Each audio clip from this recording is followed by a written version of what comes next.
Ok. Erev Tov. Alors, malgré qu'on a l'habitude de dire on va dire des hidushim sur la Haggadah, mais il a une halakha d'obligation de répéter toutes les lois principales de Pessah. Ça fait partie des obligations. Alors, je sais que vous connaissez tout, Baruch Hashem. Ça fait des années que vous faites Pessah, vous les enseignez. Mais il est notre obligation en tant que Rav de vous les rappeler. Donc, vous avez l'obligation d'écouter et nous, on a l'obligation de les répéter. Alors, on va juste répéter quelques points très importants qui ont à voir avec depuis le début de avant Pessah jusqu'en passant par Pessah. Pessah est la seule halakha où il y a tellement d'interdits. Il n'existe pas dans la Torah autant d'interdits que dans Pessah. Les principaux interdits de Pessah sont Bal Yirae, Bal Yematze, ne pas voir le Chametz et que le Chametz y soit pas trouvé, l'obligation de détruire le Chametz, Tashbitu Seor Mi Batechem, pendant Pessah,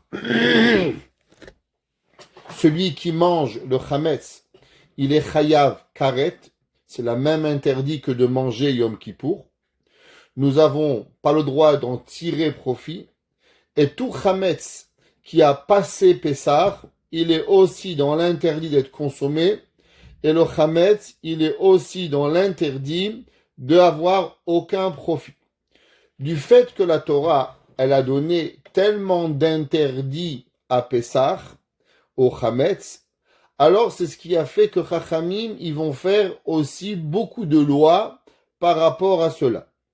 Alors, le premier interdit, Bal Yirae et Bal Yematze, du fait qu'on ne peut pas le voir et on ne peut pas le trouver, on ne peut pas le manger, on ne peut pas le consommer, c'est pour ça qu'on a eu la mitzvah de Bedikat Chametz, ce qui veut dire non seulement d'enlever le Chametz que vous savez où il est, mais vous avez l'obligation d'aller chercher le Chametz que vous n'avez pas. Ça veut dire aller chercher dans toute votre maison et dans tous les endroits où vous allez chercher le Chametz où il se trouve. Dans les endroits où il se trouve le Chametz, beaucoup de gens oublient certains endroits. L'obligation d'aller chercher le Chametz, il n'est pas seulement dans votre maison, il est aussi dans votre bureau et il est aussi dans votre voiture. Chacun de nous a l'obligation d'aller chercher et de vérifier au bureau, à la maison, dans les voitures, chaque endroit où on pourrait rentrer le Chametz. Qu'est-ce que je veux dire un endroit où on pourrait rentrer le Chametz? Exemple, quelqu'un, il a un coffre-fort, ou dans ce coffre-fort, il ne rentre jamais du Chametz, alors il n'a pas l'obligation d'aller vérifier le Chametz. Quelqu'un, il a un hangar où il dépose là-bas des meubles. Ça fait 10 ans qu'il n'est pas allé là-bas. Il n'a pas l'obligation d'aller chercher le Chametz. Pourquoi? À cause que le Chametz, la mitzvah de Bedikat Chametz, elle ne s'applique seulement aux endroits où il est possible de rentrer du Chametz. Un endroit où on ne rentre pas du Chametz, il n'y a pas d'obligation d'aller vérifier le Chametz. Qu'est-ce qui se passe pour des gens qui vont partir de la maison ou bien des personnes qui peuvent pas aller vérifier le Chametz? Exemple, imaginez-vous quelqu'un, il travaille dans un bureau et dimanche soir, il n'aura pas accès à son bureau et il pourra pas aller vérifier le Chametz. La Torah, elle nous donne et elle nous dit que si on fait la vente du Chametz avant le moment de la Bedikat Chametz, alors automatiquement, on peut être exempté de la Bedikat Chametz. Malgré que d'après la halakha, 30 jours avant Pessah, il vient automatiquement de droit la mitzvah de Bedikat Chametz. Exemple, quelqu'un il va aller en voyage à Miami après Purim et il va revenir pendant Pessah. Alors du fait que 30 jours avant Pessah, il va revenir, ou bien même s'il va pas revenir, il vient la mitzvah de Bedikat Chametz. Le seul moyen de s'exempter de cette mitzvah, c'est de faire une vente de Chametz, que la vente de Chametz, elle prend lieu, pas le 14, mais elle prend lieu le 13. si vous verrez dans les ventes de Chametz qu'on a fait circuler, là-bas on a dit vente avant Bédika ou vente après Bédika. En vendant le Chametz avant la Bédika Chametz, donc on s'enlève tout Chametz qui est dans nos mains avant la Bédika Chametz, et comme ça nous n'avons pas l'obligation de vérifier le Chametz pendant le soir du 13 au du 13. Quelqu'un qui aurait omis de vérifier le 13. Le pauvre, il est arrivé du travail, il s'est endormi, il s'est pas réveillé jusqu'au lendemain matin. Il aura l'obligation de vérifier le Chametz lundi matin. Le 14, il a l'obligation de vérifier. Quelqu'un qui a oublié de vérifier lundi matin le 14, ça lui est passé par la tête et il se rappelle, Chol HaMoed, il a l'obligation de faire la mitzvah de Bédikat Chametz. Quelqu'un qui l'a pas fait pendant Pessah, il devra même le faire après Pessah pour savoir quel Chametz il avait eu durant le moment de Pessah. On parle souvent de la vente de Chametz. Dans la vente de Chametz, vous allez entendre beaucoup d'opinions, à savoir qu'est-ce qu'on vend pas, qu'est-ce qu'on a le droit de vendre et qu'est-ce qu'on n'a pas le droit de vendre. D'après la halakha stricte, tout chametz peut être vendu. Tout chametz peut être vendu. Vous avez le droit de tout vendre. On parle pas de coutume maintenant, et on parle de halakha. Vous savez, pas vous faire peur, il y a des gens, ils disent, moi, je vends pas du vrai chametz. Tov, mais tu manges du chametz de chez Hadar, tu manges du chametz de la foudrerie, tu manges du pain de chez Cheski, eh ben, toutes ces béqueries, elles ont vendu leur chametz gamour.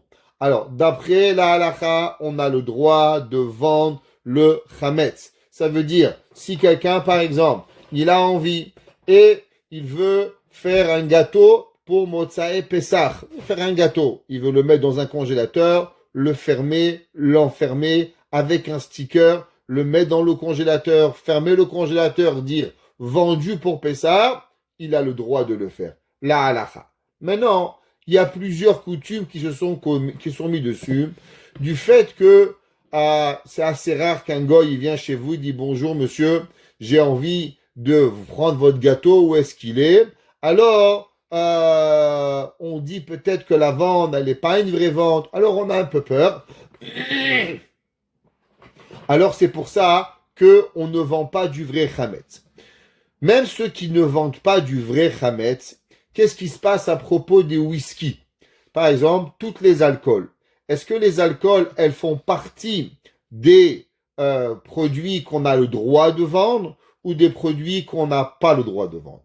La halakha, elle est que du fait que le whisky, c'est vrai que c'est chametz, mais c'est pas du vrai chametz. C'est ce qu'on appelle la transpiration de chametz. Qu'est-ce qu'on fait? On prend du blé, on prend de l'orge, on prend du houblon, on le fait bouillir, et avec ça, quand il monte en ébullition, la condensation, elle va devenir l'alcool. Alors, bien sûr, même qu'on le boit pas, mais on a le droit de le garder et de le vendre pendant Pessah. Quelqu'un qui a des bouteilles qui coûtent cher, imaginez-vous, vous avez 3-4 bouteilles de Blue Label. Chaque bouteille coûte $300-400. Vous avez des bouteilles Glenfiddich, 25 ans d'âge, $40,000. Vous avez le droit de les garder. Vous pouvez les garder à la maison. Vous les mettez dans un placard fermé, étiqueté, et vous mettez dessus vendu pour chametz. Pareil, vos casseroles. Les casseroles, vous avez le droit de vendre le chametz dans la casserole. Vendez pas vos casseroles, parce que si vous vendez vos casseroles, Motsae Pessah, vous vous trouvez dans une discussion halachique. Est-ce que vous devez de nouveau refaire Tevilat Kelim? Pourquoi? Parce que du fait que la casserole, elle a appartenu au goy, alors maintenant vous les rachetez du goy, il y a une discussion halachique. Certains décisionnaires, ils disent que maintenant, la casserole, elle appartient au goy, et maintenant vous devez de nouveau refaire Tevilat Kelim. Pour éviter tout cela, on vend seulement le chametz qui se trouve dans les casseroles et on ne vend pas les casseroles au goy durant chametz.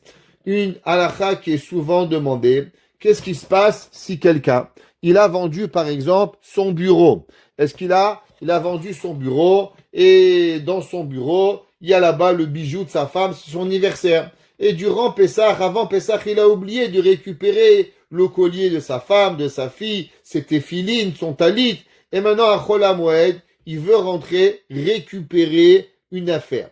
D'après la halakha, il a le droit de rentrer dans la place qu'il a vendue pour pouvoir récupérer qu'est-ce qu'il a oublié. Donc, imaginez-vous votre bureau, il y a une alarme qui rentre, vous avez le droit d'aller, bien sûr, Chol HaMoed, éteindre, vous avez oublié quelque chose, vous avez le droit d'aller et d'aller rentrer et chercher ce que vous avez besoin. Maintenant, une autre halakha dans Mechirat Chametz. Imaginez-vous que vous avez, par exemple, vendu une armoire complète. Vous avez dit, voilà, l'armoire de la cuisine, à gauche, vendu Chametz. Et là-bas, vous avez tout votre Chametz. Durant Pessah, ça vous dérange, vous voulez changer d'armoire. Vous dites à votre bonne, bonjour madame la bonne, est-ce que tu peux prendre tout le Chametz de la porte de droite et le mettre dans la porte de gauche? Est-ce que vous avez le droit? La halakha, vous n'avez pas le droit. Pourquoi vous n'avez pas le droit? Parce que quand on fait la vente de Chametz, pour que le Chametz il appartient au Goy, alors on va louer l'emplacement où le Chametz se trouve. Donc maintenant, l'emplacement ne vous appartient pas. Et cet emplacement-là, il est au Goy.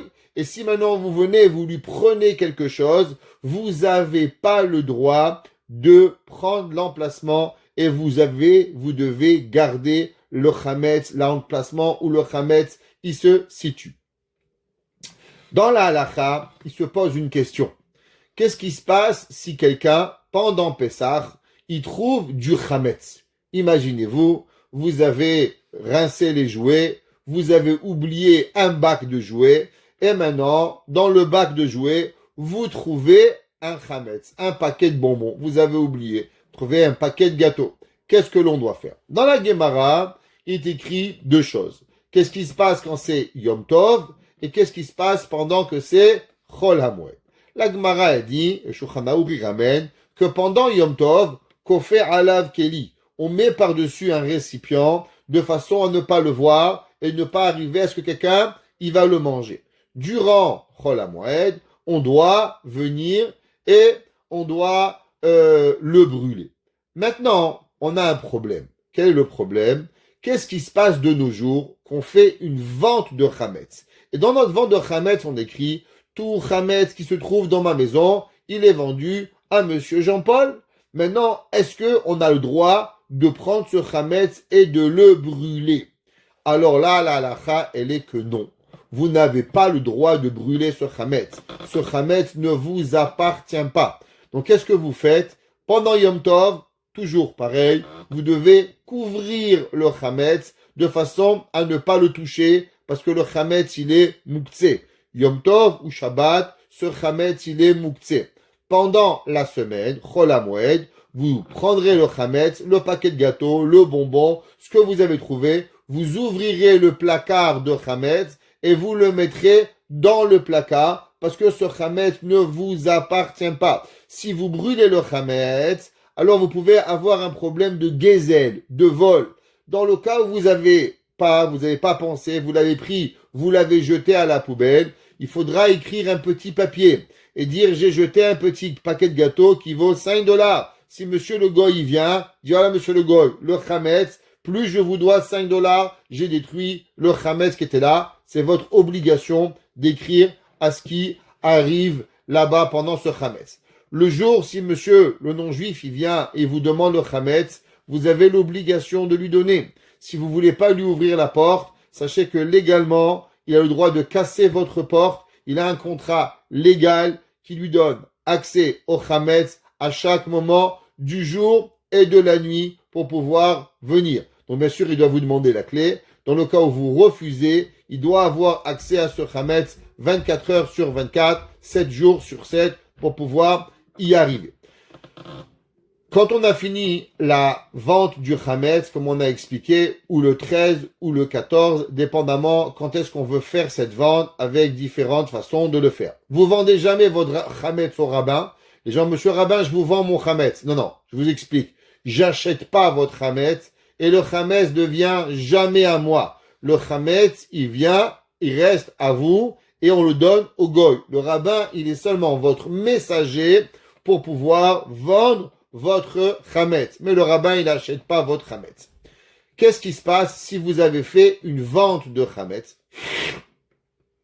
Et maintenant, le rabbin vous appelle Motsei Pessah. Bonjour, monsieur Toledano, monsieur Cohen, monsieur Lévy.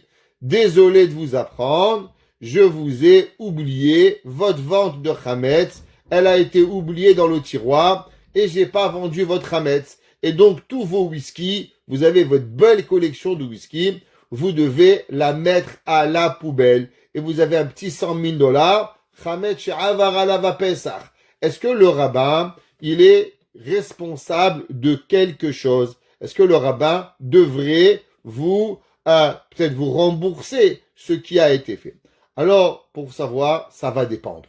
Si vous avez payé le rabbin et vous avez donné au rabbin de l'argent pour pouvoir faire votre vente de chametz, alors le rabbin devient responsable de ses actions. Pourquoi? Parce que d'après la halakha, il y a un ligne qui s'appelle Ouman chez Kilkel. Exemple, imaginez-vous, vous allez chez un garagiste. Chez le garagiste, vous lui demandez, monsieur, voilà, pouvez s'il vous plaît me changer le pneu? Et le gars, le boulon il sortait mal, il a forcé, il a cassé le boulon. Qui est chayav de payer? Le garagiste. Pourquoi? Vous allez chez un garagiste, pas chez un plombier. Le plombier s'occupe des toilettes, s'occupe des choses qui marchent pas à la maison. La voiture, le garagiste, on paye $85 de l'heure chez un garagiste pour qu'au moins il sache ce qu'il fait. Si le garagiste il a cassé en réparant, il est obligatoirement responsable de l'action. Pareil, le rabbin. Si le rabbin, vous avez payé le rabbin pour faire la vente de chametz, le rav sera responsable de ce que vous avez fait. Mais si le rabbin vous a fait une tova, vous l'avez fait un petit cadeau, il vous a fait ça gratuitement, eh ben le rabbin sera pas responsable s'il a oublié de vendre votre chametz et malheureusement tous vos whisky finiront à la poubelle à cause que vous avez pas vendu, vous avez pas fait les choses correctement. Je voudrais ouvrir une parenthèse sur un sujet qui a été cette semaine très d'actualité. À savoir l'huile de canola. Est-ce que l'huile de canola, elle est cachère ou l'huile de canola, elle est pas cachère? Alors vous avez sûrement entendu certaines vidéos de certains rabbins qui ont dit que l'huile de canola, elle n'est pas cachère pour Pessah. Je vais juste expliquer les deux problèmes qui se situent dans l'huile de canola. On va pas faire un grand discours ici, mais juste pour expliquer. Le premier problème de l'huile de canola, c'est que généralement, le canola, il est poussé dans des champs de blé. Et donc, très souvent, qu'est-ce qui arrive? Il y a des graines de blé, et ces graines de blé-là, elles sont écrasées avec les graines de granola, et ils peuvent faire du chametz. Alors, juste pour savoir, dans les pourcentages, une graine de blé, elle donne 5% d'huile. Ça veut dire que si une graine de blé, elle donne, par exemple, chaque graine, elle mesure on va dire 10 grammes, alors 5% de 10 grammes, il va être, on peut faire de l'huile. Une graine de granola, elle donne 70 à 80% d'huile. Ça veut dire qu'une graine de granola, elle donne plus de 40 fois plus d'huile qu'une graine de blé pour pouvoir y arriver. Donc, généralement, à peu près, c'est 1 sur 500 qu'on peut trouver une graine de blé. Il y a un autre problème qui est l'acide citrique. Dans beaucoup de compagnies, pour pouvoir nettoyer les graines de granola, on utilise des graines de l'acide citrique. Donc, comme on utilise de l'acide citrique peut être fait de deux produits. Les deux produits de base avec quoi on fait de l'acide citrique sont du blé ou du maïs. Alors, il y a dans le monde 3 genres de compagnies qui fabriquent l'huile de granola. En Europe, ils n'utilisent aucune acide citrique. Donc, toutes les personnes qui achètent de l'huile de canola en Europe, peuvent l'utiliser parce qu'il n'y a pas du tout d'huile d'acide citrique qui est utilisée du tout dedans. La question, elle commence même pas. En Amérique et au Canada, il y a différentes compagnies. Il y a certaines compagnies qui utilisent l'huile, l'acide citrique de blé et d'autres qui utilisent l'acide citrique de maïs. Toutes les compagnies qui sont avec le OU, elles sont utilisées, garanties, l'huile d'acide citrique à base de maïs et non de blé. Au Canada, toutes les usines qui ont été vérifiées, généralement avec le MK et le COA, en ayant parlé avec le Rav aujourd'hui de JSOA, qui est en charge de tous ces produits, il m'a dit qu'il a vérifié et que toutes les compagnies utilisent l'acide citrique à base de maïs et non de blé. Maintenant, même si on n'utilise pas le maïs à Pessah, à cause que c'est kitniot, mais encore une fois, l'acide citrique, elle est désintégrée avant de pouvoir être utilisée. Alors, c'est pour ça que même si on n'utilise pas le maïs, l'acide citrique à base de maïs, elle a le droit d'être utilisée pour tout le monde et il n'y a pas de problème. En ce qui concerne le blé, alors du fait que les graines de blé sont infimement comptées, comme j'ai expliqué, c'est une graine sur 500. Et même quand c'est une graine sur 500, il n'y a que 5% versus 70 à 80%. C'est mélangé avant Pessah, c'est battel et c'est mouillé et c'est chauffé. Alors automatiquement, il n'y a pas. De plus, c'est que les graines de blé qui sont mises, alors la graine de blé, elle n'est pas automatiquement chametz. La preuve, c'est que la graine de blé, vous faites de la matzah, vous prenez de graine de blé, vous faites de la farine. La graine de blé, elle n'est pas automatiquement chametz, c'est pas obligatoirement. Alors dans la graine de blé, il y a deux genres de graines. Il y a des graines de blé, ce qu'on appelle, qui ont été mouillées et éclatées, ce qu'on appelle mevokaat, et il y a des graines de blé qui sont encore fermées. Alors, dans les graines de blé, il y a encore certaines graines qui sont prises de l'eau, certaines graines qui sont pas prises de l'eau. Il y a des poskim qui disent, vous savez qu'il y a une grande marloquette entre les séfarades et les ashkénazes à propos d'un concept qui s'appelle choser veneor. Je vais expliquer qu'est-ce que ça veut dire choser veneor. Dans toutes les halachot, il y a un din qui s'appelle comme ça. Exemple, vous avez une casserole de viande. Et dans votre casserole de viande, vous aviez votre frigidaire au-dessus, une goutte de lait, elle est tombée dans votre casserole. S'il y a 60 fois plus de lait qui est de viande que le lait, vous avez le droit de manger. Exemple, une goutte de lait, elle est tombée dans le liquide, eh ben, il y a 60 fois plus. Mazal tov, vous pouvez manger. Psartkom, vous avez le droit. Même si c'est un bout de cochon qui est tombé dans une casserole où il y a là-bas 60 fois plus, vous pouvez tout manger. Si vous reconnaissez le cochon, vous le jetez. Si vous le reconnaissez pas, vous avez tout le droit de manger. Donc, qu'est-ce qui se passe avec Pessah? Vous savez que Pessah, les interdits sont plus importants. Comme on a expliqué, qu'à Pessah, il y a Bali Raem, Bali Matzeh, Atze de Teshbitu, Assur de Achila, Issur de Hana, tous ces interdits-là, il faut que Chachamim, ils ont interdit à Pessah même une graine, même 1 sur 1 million. Il n'y a pas de différence. Pessah, ça devient interdit. Maintenant, d'après tout le monde, Séfarad, Ashkenaz, aucune différence. Si pendant Pessah, il y a une goutte de Chametz qui va tomber dans votre plat dans Pessah, tout devient non cachère. Alors vous avez une cocotte minute, une casserole qui pèse 500 kilos, une grande casserole, il tombe 1 gramme de Chametz, tout devient pas cachère. Sfarad, Ashkenaz, Lubavitch, Marocain, Tunisien, Algérien. Dès que vous êtes juif, pas juif, psatko, mangez. Les juifs, interdit la consommation. La question, elle se pose, qu'est-ce qui se passe quand le mélange s'est fait avant Pessah? Exemple, vous êtes en train de cuisiner votre viande avant Pessah, votre soupe avant Pessah, et maintenant, vous vous trompez par mégarde, vous ouvrez un placard Hametz, et là, il tombe 1 gramme de gâteau dans votre soupe. Qu'est-ce qui se passe maintenant? Alors, on est avant Pessah, on est mardi, mercredi, Pessah, c'est la semaine prochaine, et maintenant, on peut plus retrouver la graine. Est-ce que on pourra manger cette soupe pendant Pessah on ne pourra pas manger cette soupe pendant Pessah.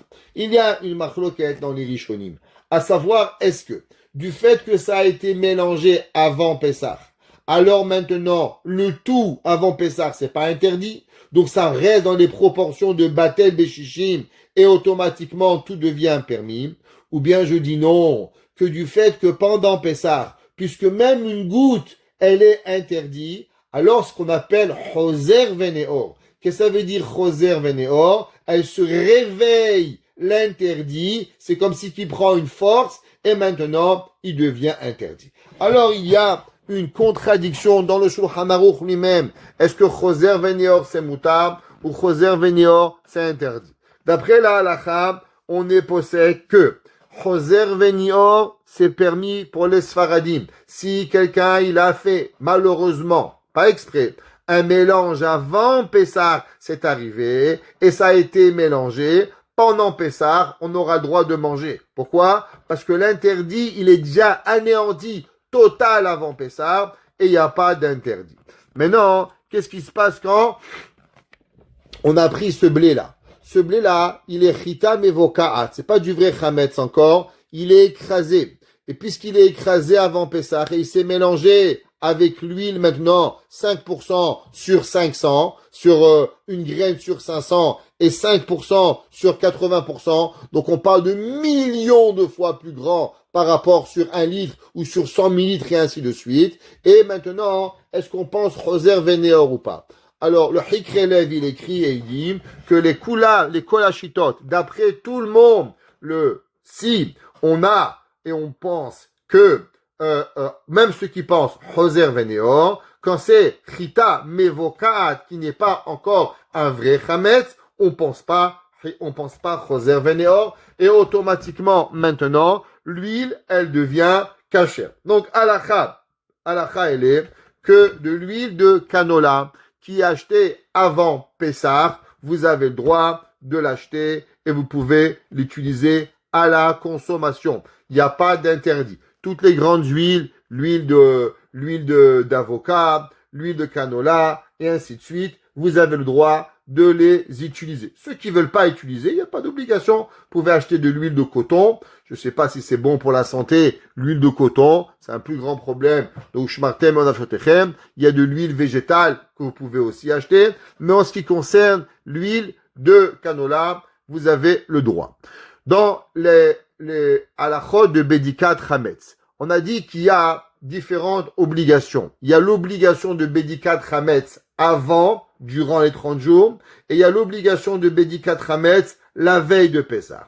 Alors, imaginez-vous quelqu'un, il va en voyage, au Hachem, il va chez son père, il va chez sa mère, il va à l'hôtel, il va à Miami.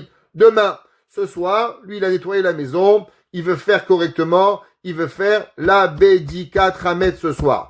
Est-ce qu'il doit mettre les 10 bouts de pain ou il doit pas mettre les 10 bouts de pain? Alors, avant qu'on réponde à cette question, on va juste poser une question. D'où elle sort cette histoire des 10 bouts de pain?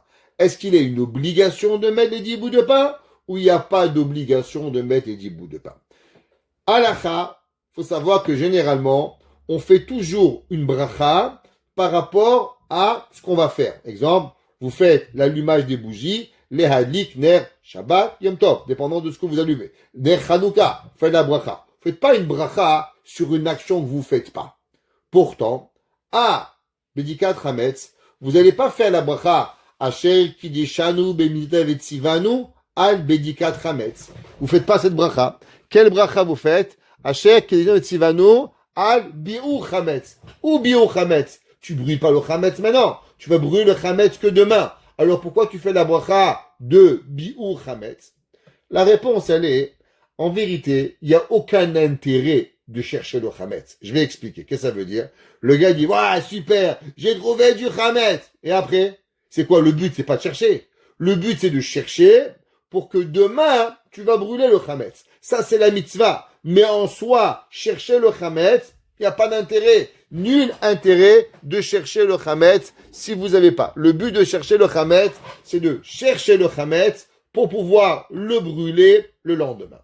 Maintenant, on sait que nos femmes, elles sont des tzadékettes. Qu'est-ce qui se passe? Qui sait qui a déjà trouvé du Chametz à la maison pendant la Bédika. 99% des femmes, elles ont nettoyé, cherché, frotté, enlevé le chametz, tout ce que tu veux, et on va rien trouver. Donc du peur qu'on va pas trouver du chametz, parce qu'on a confiance en nos épouses, que nos épouses, elles ont bien nettoyé la maison. Alors il y a des décisionnaires halakhiques qui disent, regarde, si tu vas faire la bracha al biou chametz, et tu vas rien trouver, si tu vas rien trouver, ta bracha, elle peut être bracha levatala, alors automatiquement, mets un petit peu de chametz, comme ça tu es sûr que tu vas trouver quelque chose. D'après la halakha, c'est une coutume de mettre les bouts de chametz. Imaginez-vous, vous rentrez à la maison, votre femme, elle a tout nettoyé la maison, elle a pas gardé du chametz, maintenant on est là, vous bagarrez pas avec votre femme, faites la boudika de chametz sans les bouts de pain, c'est pas grave. Le chazonish, que vous sachiez, le chazonish, il ne mettait pas les 10 bouts de pain, il les mettait pas. Pourquoi? Parce que lui était de l'opinion que c'est pas nécessaire de les mettre. Et comme Mishnah Bura, il le ramène, le Mishnah Bura, il dit clairement que si quelqu'un, il l'a pas mis, c'est pas grave. Il n'y a pas de bracha levatala. Donc, dans le cas où vous n'avez pas de chametz, vous pouvez faire la bracha de Bédikat chametz sans même chercher les 10 bouts de pain. Maintenant, pourquoi on met 10 bouts de pain et pas 5 bouts de pain et pas un bout de pain? La réponse, elle est kabbalistique. Elle n'a rien à voir avec la halakha. On sait que le chametz, il représente le Yetzer Hara, comme on a expliqué, et le matzah, elle représente le Yetzer Hatov. Alors du fait que quand on enlève le chametz, qu'est-ce qu'on enlève? On veut essayer d'enlever le chametz, pas seulement physique, mais aussi spirituel. Donc du fait qu'on essaie d'enlever le chametz matériel et spirituel, c'est pour ça qu'on a mis 10 bouts par rapport aux 10 séphirotes, par rapport aux 10 étapes, qu'on dit que peut-être on a fait un Avera de Chokhmah, Bina, Da'at, Chesed, Gvura, Tiferet, Yetzar, Or, Yesod, Malchut, alors on a mis 10 bouts. Mais si vous avez un bout, vous pouvez mettre un bout. Au mieux 1 que 0. Et si vous avez rien, aussi vous pouvez mettre. Maintenant, si quelqu'un, il a fait la Bédikat Chametz, pas dimanche soir, le 14, mais il va faire le 13, le 12, ou le 10, ou le 9, tout dépendamment de quand il va faire la Bédikat Chametz, 2 halachot. 1, pas de bracha.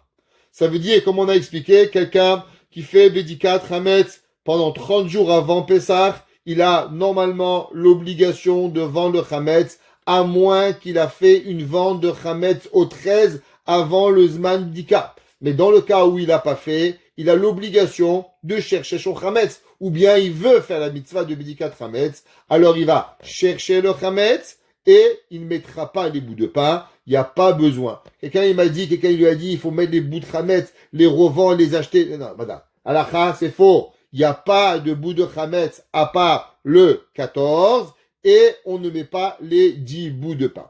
Quand vous arriverez, les gens qui vont voyager, exemple, vous arrivez chez votre père, chez votre mère ou à l'hôtel. Si vous arrivez à l'hôtel, alors attention. Ceux qui arriveront à l'hôtel à Pessah, je ne sais pas s'il y en a qui vont à l'hôtel parmi nous, mais on va dire là à la fin. Alors faites attention que dès que vous rentrez dans la chambre d'hôtel, vous devez faire la Bédikat Chametz. Je vais vous dire une histoire personnelle. Je suis arrivé un jour, j'étais rave à l'hôtel et j'ai dit je veux vérifier avant de signer les papiers, je veux aller faire Bédikat Chametz. Pourquoi? Parce que dès que vous signez la chambre, le Chametz il vous appartient.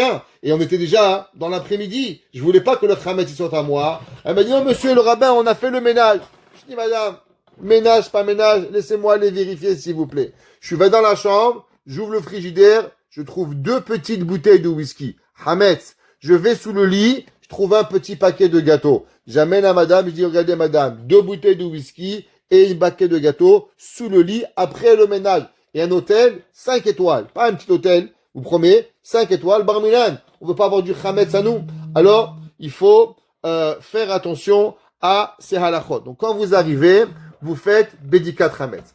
Maintenant, qu'est-ce qui se passe si vous avez vos enfants? Baruch Hashem, votre enfant de Paris, de New York, elle est venue chez vous à la maison, passer les fêtes de Pessah, et maintenant, elle veut faire aussi la mitzvah de Bédikat Chametz. C'est une mitzvah de la Torah. Qu'est-ce que vous allez faire? Vous allez lui louer la chambre. Exemple, Madame Rachel, Léa, Dévorah, Dina, Shlomo, Yitzhak, il vient chez vous, elle vous donne $1, $2. Maman, je loue la chambre. Alors vous lui louez la chambre, et quand vous allez lui louer la chambre, maintenant elle devient propriétaire de la chambre, et elle peut faire la mitzvah de Bédikat Hametz avec la bracha. Souvent les enfants, par exemple, ils ont préparé, alors on fait la mitzvah de Bédikat Hametz.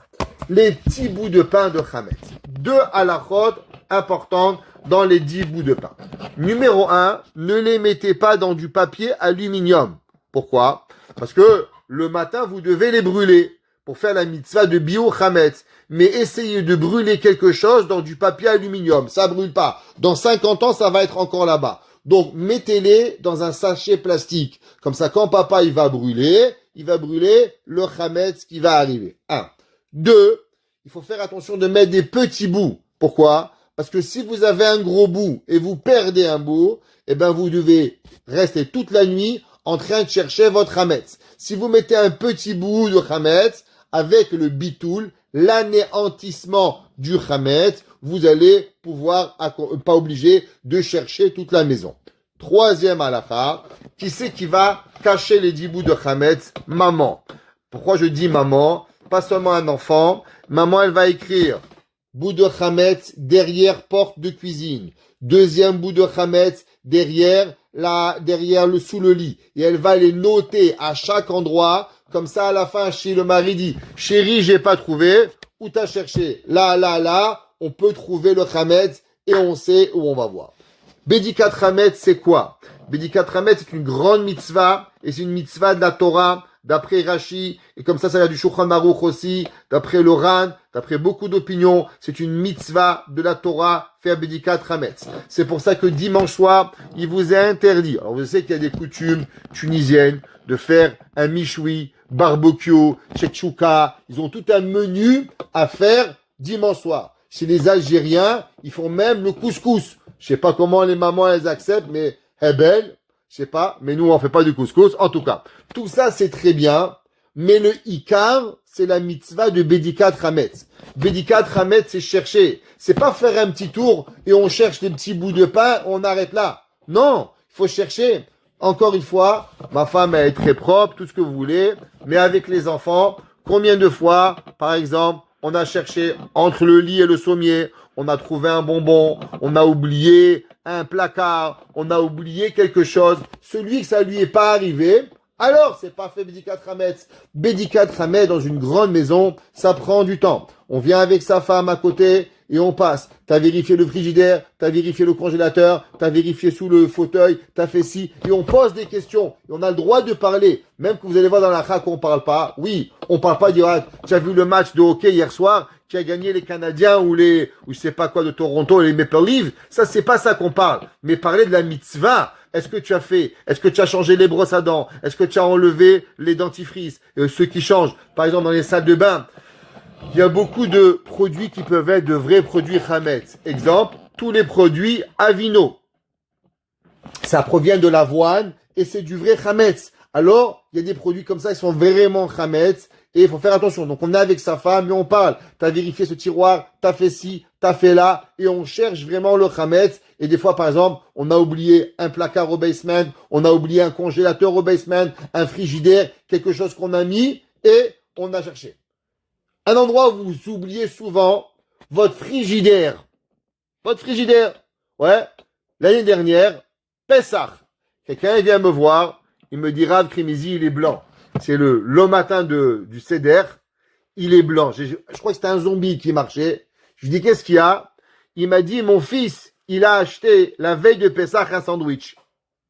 Un sandwich pour manger le lendemain avant l'abdikat Hametz. Et il a mis au frigidaire. Mazal tov, sandwich, bagel, tuna. Et bien sûr, il s'est réveillé en retard. Et il est parti à la prière. Il n'a pas mangé. Maman, elle arrive le lendemain du Seder. Elle ouvre le frigidaire. Sur la poignée, qu'est-ce qu'elle voit? Bagel avec du thon dans le frigidaire pendant Pessah. La pauvre, la mère, elle a failli s'évanouir. Son mari, il était un zombie. Alors, ça peut arriver. On vérifie le frigidaire, on vérifie le congélateur. Même si vous avez gardé un sandwich, c'est pas grave. Vous le gardez, vous écrivez sandwich dans le frigidaire pour demain. Vous avez gardé un gâteau, pas grave, vous avez le droit. Gardez gâteau, gardez. La halakha, elle est que vous devez noter et notifier tout le chametz que vous avez de façon à pouvoir le garder. Maintenant, qu'est-ce qui se passe si votre femme, elle est Mary Poppins et Baruch Hashem, elle a tout enlevé. Vous n'avez plus de chametz, plus rien. Même les 10 bouts, elle vous les a jetés. Elle a dit, toi, le rabbin, il s'est pas obligé. Même ça, je veux pas. Top, il n'y a rien. Maintenant, le lendemain, vous voulez accomplir la mitzvah de biur chametz. Est-ce que il y a une mitzvah de brûler le chametz? Et on a l'obligation d'aller acheter du chametz pour le brûler? Ou bien non? C'est si vous avez du chametz, alors vous devez le brûler. Mais si vous n'avez pas de chametz, il n'y a pas d'obligation de brûler. Ce qu'on appelle en langage hébraïque, est-ce que c'est une mitzvah kiyumit ou une mitzvah hayuvit? Alors, il y a un safek dans le Minchat Chinuch. Le Minchat Chinuch, il demande cette question. Est-ce que la Torah a dit tashbitu se'or mibatechem? C'est une obligation que tu brûles. Et même si tu as pas, va acheter un bagel et prends un bagel et brûle-le. Ou bien non. Si j'ai du chametz, je le brûle. Si j'ai pas de chametz, j'ai pas le brûle. Halakha, elle est qu'on doit faire. Même si vous n'avez pas demandé à un copain un bout de pain pour pouvoir brûler le chametz. Hommes et femmes sont obligés de tous les mêmes mitzvot. Je sais que les mamans, elles vont être occupées, mais n'oubliez pas, mesdames et messieurs, de faire les deux bitoulim. Bitoul, c'est quoi? Anéantissement du chametz. Madame et messieurs, en hébreu et en français ou en anglais, la langue que vous comprenez. C'est pas une prière. Le kol chamira, il veut dire comme ça. Kol chamira vechamia deika birshuti. Tout pain et tout le vin qui se trouve dans ma maison. Des hazités ou de la hazité que j'ai vu ou que j'ai pas vu. Tout dépend au moment. Le soir, on dit seulement de la hazité. Le matin, on rajoute aussi des hazités ou de la hazité. L'ibtil velehave ke afra deara. Il est anéanti et il est comme la poussière de la terre. Vous allez voir qu'il y a un mot, j'ai pas oublié, entre parenthèses, qui est le mot hefker. Alors, qu'est-ce que ça veut dire le bitoul? Anéantissement. Alors, juste pour comprendre, qu'est-ce qu'on fait? Rashi, il demande une question.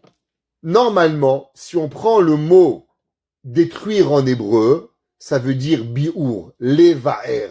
Levaer veut dire brûler, détruire. Pourtant, la Torah, quand elle parle de détruire le chametz, la Torah, elle emploie le mot tashbitu. C'est quoi ce mot tashbitu? Ça vient du mot Shabbat. Ça vient du mot, on va dire, reposer. Qu'est-ce que ça veut dire ce mot tashbitu? C'est omibatechem. Rashi, Rabbi Shlomo Yitzhaki. Vous savez, c'est un grand dictionnaire à la Rashi. C'est pas seulement un commentateur, c'est un dayan de la ville de Troyes. Plein de halachot que vous faites sont de Rashi. La première halakha que tout le monde connaît, vos téphilines. Comment vos téphilines ils sont? 99% des gens, on va dire même 100%, mettent Rashi. Après, il y en a qui mettent aussi Rabbeinu Tam, mais les téphilines que vous avez sont de l'opinion de Rashi.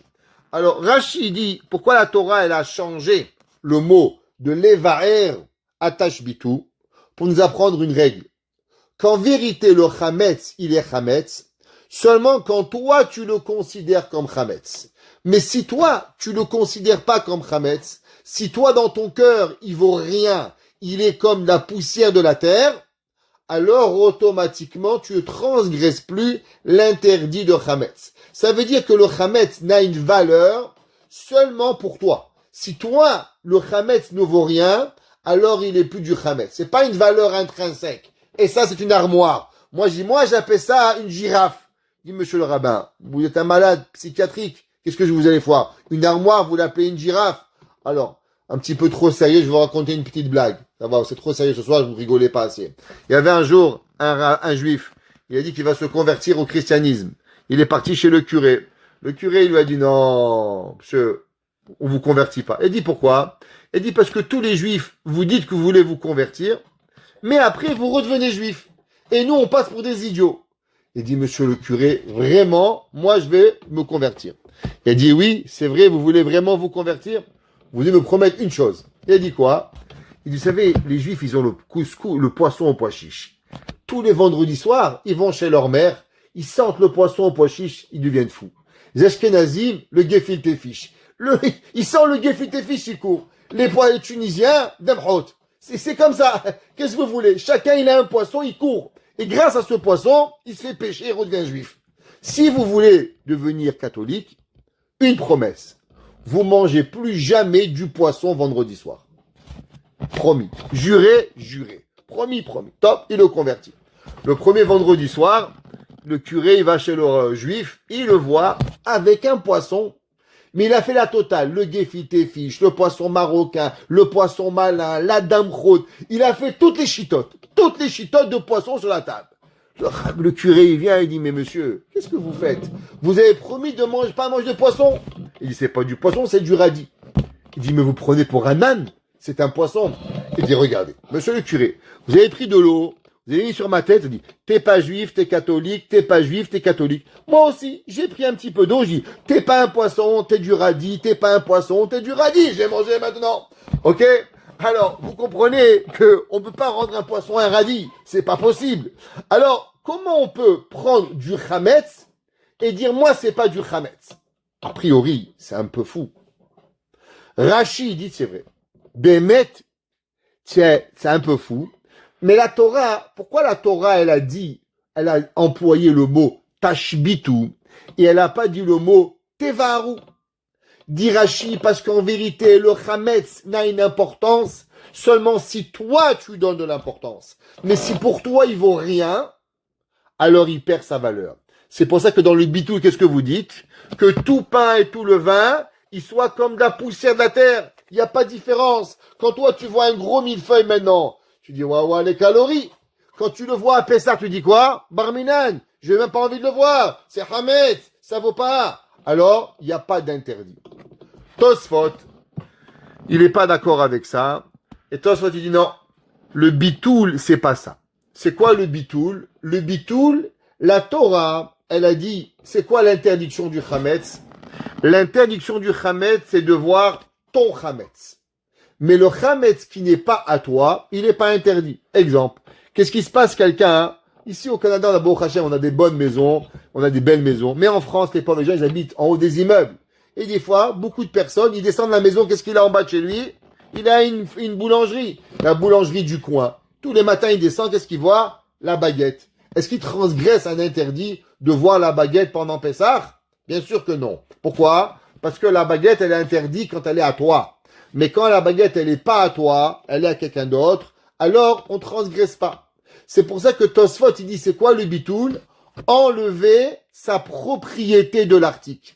C'est pour ça que vous rajoutez un mot, velihave hefker, que vous rendez public. En un mot, vous enlevez votre propriété du chametz. C'est pas à toi. Puisque c'est pas à toi, il n'y a pas d'interdit. C'est comme si vous voyez du chametz dans la poubelle. Je vais juste ouvrir une parenthèse. Il y a une marloquette dans les Rishonim. Encore une fois, l'opinion de Rashi. Très important, le Gaon de Vina le ramène. La Torah a dit, Lo yira'e lecha chametz, tu verras pas ton chametz. La Gemara a dit, de là on apprend qu'on peut voir le chametz d'un goy, ou on peut voir le chametz qui appartenait au Beth Amikdash. Aval ataroe shel nochim, aval ataroe shel gavoa. Qu'est-ce qui se passe le chametz d'un autre juif? Exemple, Réhouven, il a un frère qui s'appelle Shimon, et chez lui à la maison, il y a du chametz de Shimon, pas à moi. Alors, est-ce que quand je vois le chametz d'un autre juif, je transgresse l'interdiction de Bal Yirae ou Bal Yematse ou pas? L'opinion de Rashi et l'opinion du Gaon de Vilna, elle est que si quelqu'un y voit le chametz d'un autre juif, même qui n'est pas à lui, il transgresse quand même l'interdit de Bal Yirae ou Bal Yematse. Tous les autres décisionnaires halachiques qui disent non, si c'est pas à toi, tu transgresses pas l'interdit de Bal Yirae ou Bal Yematse.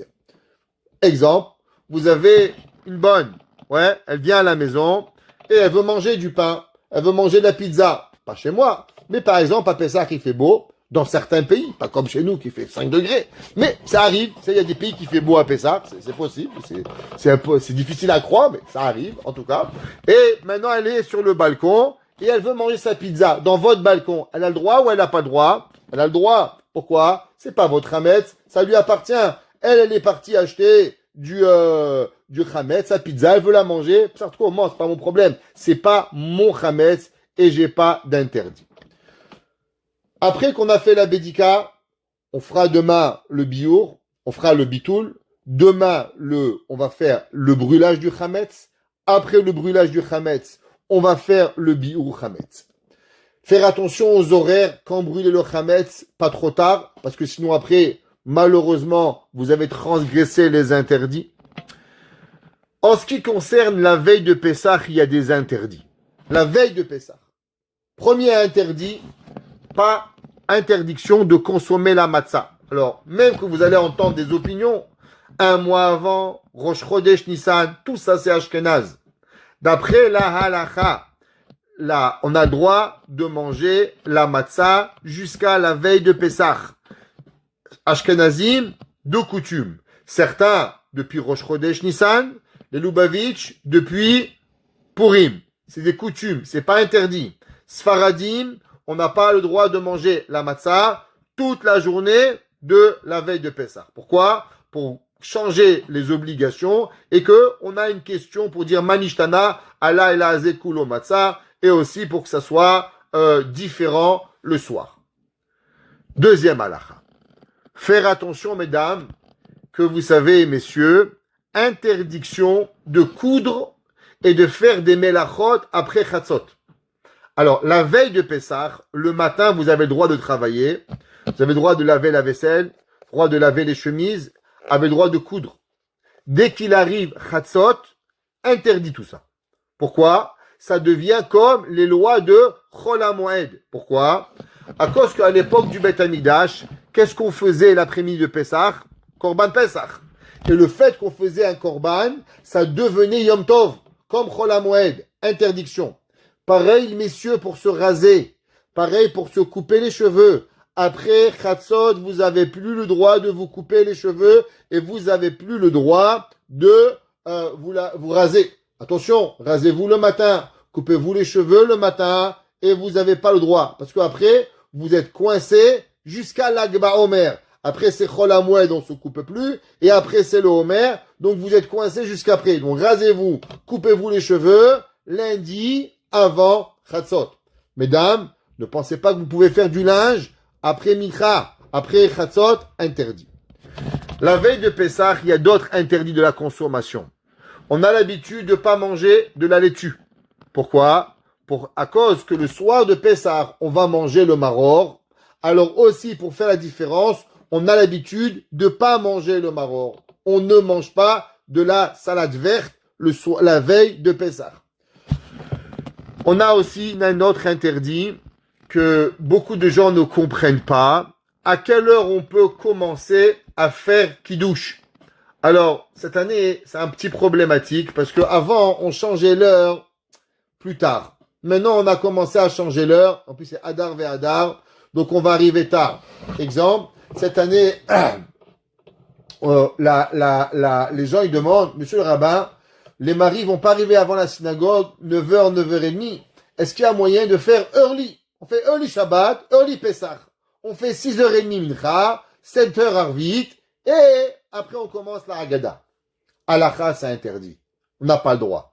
Pourquoi on n'a pas le droit? Quelle est la raison? Pourquoi on n'aurait pas le droit? On peut faire Shabbat avant, et on va faire Pessah avant. Pourquoi? C'est quoi l'interdit? C'est quoi la raison de cela? La raison, c'est pas à voir avec Yom Tov, c'est à voir avec la mitzvah de Haggadah. Vous vous rappelez, dans la Haggadah de Pessah, c'est marqué Yachol mi be'odiom. Est-ce qu'on a le droit de dire la Haggadah avant? Talmud Omar bayom ahum. Yachol, la Mishnah dit ce jour-là, et la bisman shematzot umaro munachim lefanecha. On ne peut dire la Haggadah seulement au moment où on a le droit de manger la matzah et le korban Pessah. Et la matzah et le korban Pessah sont mangeables seulement la nuit. Donc, on peut seulement et uniquement manger, faire kidouche, que le kidouche fait partie de la Haggadah, seulement et uniquement quand? Après la tombée de la nuit. Avant ça, ça devient interdit. Du fait qu'il y a cette halakha-là, il y a des halakhas qui vont précéder. La Gemara dit que Rabbi Akiba, il fermait jamais la yeshiva. Jamais. Il y avait 2 jours par an qu'il avait vacances, Rabbi Akiba. 2 jours. La Gemara dit c'est quand? Veille de Purim, veille de Kippour, veille de Pessah. Veille de Kippour, pourquoi? Pour manger. Parce que demain, faut jeûner. Il y a une mitzvah de manger la veille de Kippour. Veille de Pessah, dit Rashi, pour que papa soit à la maison, pour faire dormir les enfants. Écoutez ça, intéressant. Rashi dit, vous savez pourquoi on fermait la yeshiva la veille de Pessah? Pour que papa soit présent, de façon à aller endormir les enfants, pour qu'ils soient réveillés le soir de Pessah. Le soir de Pessah, il faut que les enfants soient réveillés. Si les enfants vont être fatigués, fais-leur faire une sieste. Et s'il faut que tu vas dormir, toi, eh ben, toi, va dormir avec eux. C'est pour ça qu'on fermait la yeshiva. Non, c'est sûr, si toi, tu vas aller jouer au golf ou au tennis l'après-midi, et après, tu as envie d'avoir le repas à 6h30 pour pouvoir te reposer parce que tu vas être fatigué, c'est pas le moment. Fais une sieste, endors tes enfants, que tout le monde va arriver. Donc, on a une autre obligation de se préparer à Pessah. Du fait qu'il va être tard, il y a une autre obligation, qui est l'obligation que tout doit être prêt. Il y a une obligation qu'avant qu'on parte à la synagogue, le table du seder soit mis, vos habits sont préparés, tout est préparé pour que dès qu'on arrive de la maison, eh ben, on puisse commencer le seder. Tout de suite, Kadesh, Shuchat, Skarpat, instantanément, on va venir et on va commencer le seder. Et les tables doivent être mises, tout doit être préparé avant. Il y a une autre halakha, qui est avant. La matzah, elle doit se manger avec appétit. Ça veut dire quoi? Vous savez que manger des oraita, une obligation de manger quelque chose, il n'y en a pas beaucoup dans l'année. Il y a principalement 3 fois par an une obligation de manger de la Torah. 3 fois par an. La première, c'est quoi? Kazaï de matzah. Deuxième, le soir de Sukkot. On la prend de matzah. Et troisième, manger la veille de Kippour. C'est 3 fois dans l'année où vous avez l'obligation de manger. Du fait qu'il y a une obligation de manger, alors on veut manger avec appétit. 2 heures temporelles avant l'entrée de Shabbat, il vous est interdit de manger quoi que ce soit. À moins si vous avez faim, un petit fruit, pas de pommes de terre, pas de viande, rien de lourd. Pourquoi? Pour pouvoir arriver quasiment affamé le soir de Pessah. On va avoir faim. Oui. Il dit, ouais, monsieur, j'ai faim. Hazako Baruch, t'as faim? C'est exactement ça qu'on veut. Pour que tu manges des msouki, pour que tu manges la matzah avec appétit le soir de Pessah pour pouvoir y arriver. Il a l'obligation de pas manger. Donc 2 heures avant, Shara Asirit, rappelez-vous, 10e heure, on mange plus. C'est plus le temps de manger pour pouvoir y arriver. Pour les enfants, à quel âge les enfants, on leur donne plus de la matzah la veille de Pessah? Alors, il y a 2 matzot. Il y a la matzah ashira, exemple la matzah au vin, la matzah aux œufs et la vraie matzah. Les enfants, la veille de Pessah, ils peuvent manger matzah ashira et ils peuvent manger la matzah aux œufs et au vin. Pourquoi? Parce que du fait qu'on ne peut pas accomplir les mitzvot de Pessah la veille de Pessah avec ces matzot, il n'y a pas d'interdiction de les manger. La vraie matzah, dès que l'enfant il commence à avoir la compréhension de ce qui se fait et ce qui se fait pas, alors automatiquement, il a plus le droit de manger la matzah. Et il doit faire attention de manger que de la matzah ashira pour pouvoir arriver. Le soir de Pessah, dès qu'il va arriver, alors il faut savoir qu'il y a à la tefila, on fait bien sûr mincha, on fait arvit et on fait le halel. Dans la bracha du halel, messieurs, et les femmes qui vont faire le halel à la maison, rappelez-vous que durant le halel, dans la seder de Pessah, il n'y a pas de bracha, la bracha de halel. Elle est où la bracha de halel? Elle se trouve dans arvit. Donc pensez à vous acquitter à la bracha du halel dans la tefila pour acquitter le halel de la Haggadah qu'elle va venir. Ça, c'est les halachot qui ont à voir avec Mechirat Chametz, Bedikat Chametz, Biur Chametz, Bitul Chametz et la halachot qui ont à voir avec la veille de Pessah. Il y a certaines coutumes qui ont l'habitude de ne pas manger tous des fruits qui sont dans le haroset. Exemple, ils ne mangent pas des pommes, ils ne mangent pas des fruits qui vous mettez dans le haroset. Ils ont l'habitude de ne pas manger. Halakha, c'est pas marqué dans l'halakha, c'est une coutume. Ceux qui ont cette coutume, faites-le. Ceux qui ne veulent pas la coutume sont pas obligés de faire cette coutume-là et ils ont le droit. Je voudrais juste parler d'une halakha intéressante avant qu'on va terminer, qui est excessivement importante. La première halakha, elle est que il y a beaucoup de fois où le soir de Pessah, on a papa, maman, des tontons, des tatas, des gens importants, et on fait pas trop attention à nos enfants. Souvent, on les met au bout de la table, et on est entre adultes, et on pense à notre bon vin qu'on va boire, et ainsi de suite. Le soir de Pessah, mesdames et messieurs, vos invités d'honneur, pas vos invités d'horreur, vos invités d'honneur sont vos enfants. Alors, il est important que vous mettez vos enfants à côté de vous et que vous accomplissez la mitzvah de Vehigad Talebincha. Ça veut dire la mitzvah principale, c'est de parler à vos enfants, que vos enfants vous parlent, que vos enfants vous racontent, de leur rentrer la Emouna. Vous vous rappelez, on avait raconté l'histoire du Harizal, que le Harizal, il avait raconté qu'il y avait une femme qui avait eu un démon qui était rentré dans elle, un dibouk. Il avait envoyé Rabbi Chaim Vital. Et Rabbi Chaim Vital lui avait demandé pourquoi ça t'avait arrivé.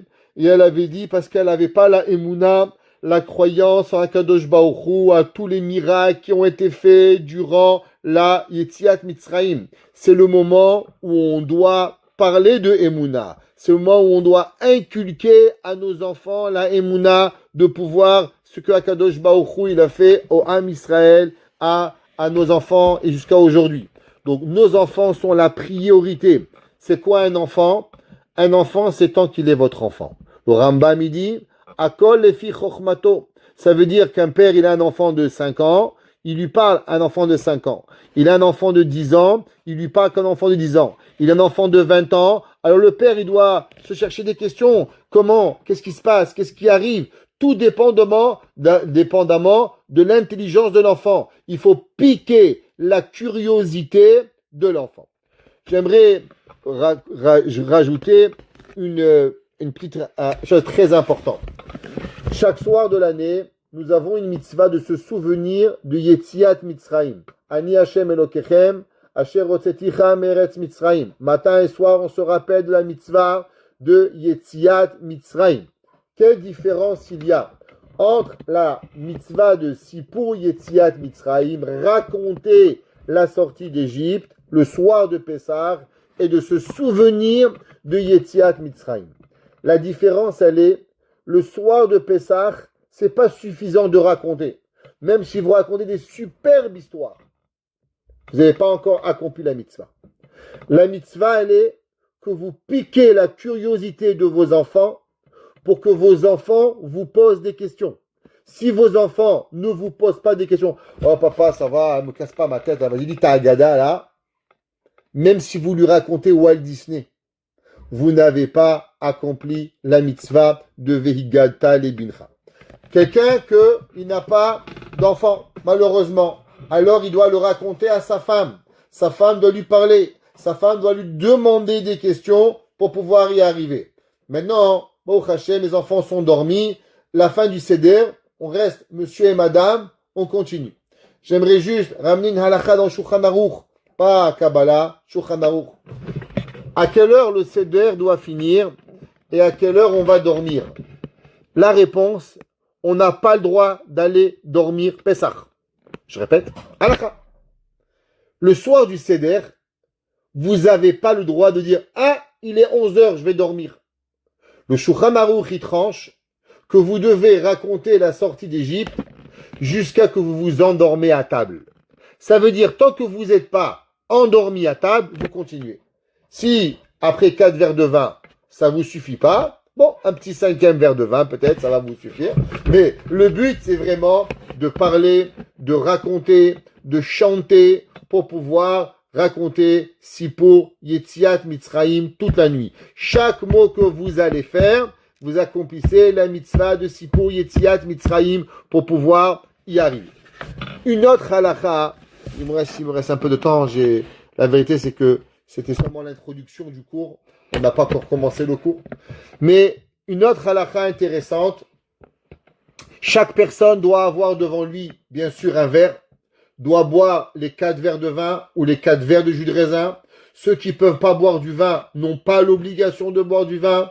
Ils peuvent boire du jus de raisin et s'accomplir à 100% avec ça. Il n'y a pas d'obligation de se rendre malade et de boire. Un homme diabétique, un homme qui peut pas, un homme qui vomit, vous pouvez boire du jus de raisin. Le Hazonish, buvez du jus de raisin. Le Stapler, buvez du jus de raisin sans aucun problème. Il n'y a pas de problème par rapport à ça.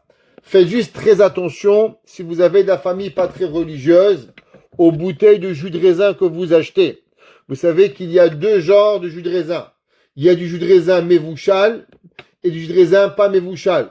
Tous les bouteilles de jus de raisin en verre sont pas Mevouchal. Et si vous avez des gens pas Shomer Shabbat, c'est pas possible. Alors achetez les jus de raisin qui sont en plastique et ceux-là, ils seront Mevouchal. Pareil, les bouteilles de vin. Si vous savez que vous avez des gens qui sont pas Shomer Shabbat, ou bien vous avez des invités des fois en mode de conversion qui sont pas des juifs, alors automatiquement, faites excessivement attention à qui ne touche pas les bouteilles de vin, parce que vous pourrez malheureusement arriver à boire du vin pas correctement. Les halakhot sont grandes, on a essayé juste de parler de la veille, que Kadosh Baruch Hu nous donne la force, et qu'ensemble, on se rejoint tous à Yerushalayim, Bimera Biyamenu, avec Korban Pesach, Korban Chagiga, Bet Hamikdash, tous ensemble. Alors, mesdames et messieurs, on est un groupe, on étudie ensemble depuis des années, une petite mission. Si Mashiach il arrive, le premier qui arrive au temple, qui réserve une place au cours du mercredi, réservé cours de mercredi soir, tous les amis, on se rencontre, on va écrire en grand Montréal, mercredi, on fait le Korban Pessah, et ensemble on se revoit, B'et Hashem, qu'Hashem il nous fasse, qu'on a Mashiach Tzidkenu, Bimera, Biyamenu, Amen.